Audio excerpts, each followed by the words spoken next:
Contrario a la versión oficial, Raúl Castro tuvo una dudosa actuación en el ataque al Moncada. Según declaró él mismo, fue engañado para participar en los hechos y no disparó un tiro. Tampoco estuvo en el combate del cuartel, pues su hermano Fidel le asignó a un grupo encargado de tomar el Palacio de Justicia, un edificio custodiado solo por un sereno y 2 soldados. La aventura tuvo un final grotesco cuando, al ser detenido, Castro quiso hacerse pasar por un campesino y fue descubierto por sus calzoncillos. Así lo cuenta Antonio de la Cova, en su libro El ataque al Moncada, Nacimiento de la Revolución Cubana, que abordamos parcialmente en este video. Antes de comenzar, es importante saber que, la credibilidad de la obra de Cova está sustentada en más de 100 entrevistas a testigos, entre ellos asaltantes del Moncada, militares, funcionarios gubernamentales y políticos de la época. Raúl Castro, el asaltante que no disparó. Y fue descubierto por sus calzoncillos. Comencemos por el relato de la detención de Raúl Castro, hecho por el teniente Vicente Camps, jefe de la guarnición de San Luis, al norte de Santiago de Cuba. El oficial contó que Castro fue detenido por una patrulla mientras caminaba por las líneas del ferrocarril, 3 días después del ataque al cuartel. En el interrogatorio el detenido dijo ser campesino de nombre Ramón González, hermano del líder del partido de Fulgencio Batista en el poblado de Marcané. También Castro aseguró que viajó a Santiago de Cuba con 2 amigos, en el automóvil de uno de ellos.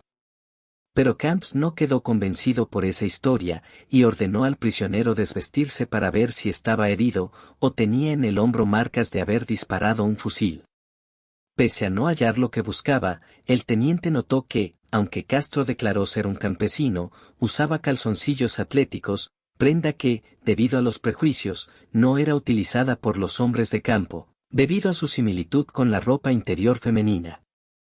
Entonces, las investigaciones confirmaron que la persona que, supuestamente llevó en su auto a Raúl Castro a Santiago, había vendido el vehículo un mes antes y el otro alegado acompañante estaba convaleciente, con una fractura en una pierna.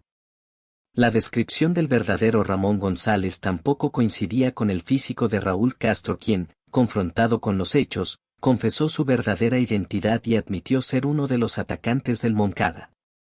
Entre otras cosas, el detenido dijo que su hermano mintió a los asaltantes, para hacerles creer que iban a participar en un golpe de Estado, organizado por los soldados del Moncada. De acuerdo con esa versión, Raúl Castro declaró que él no había matado a nadie, y luego la prueba de la parafina confirmó que no había disparado. Posteriormente, en Santiago de Cuba, Raúl Castro dio una versión similar a la cadena oriental de radio y al periódico Havana Post. Arribé a Santiago, de Cuba, el sábado por la noche. Salí de La Habana el viernes, invitado por mi hermano Fidel, quien no me explicó los planes hasta que llegamos a la granja Siboney, pero todo resultó diferente. Yo entré al edificio del Palacio de Justicia con 5 compañeros, para evitar que los soldados lo tomaran y desde allí dispararan contra los atacantes.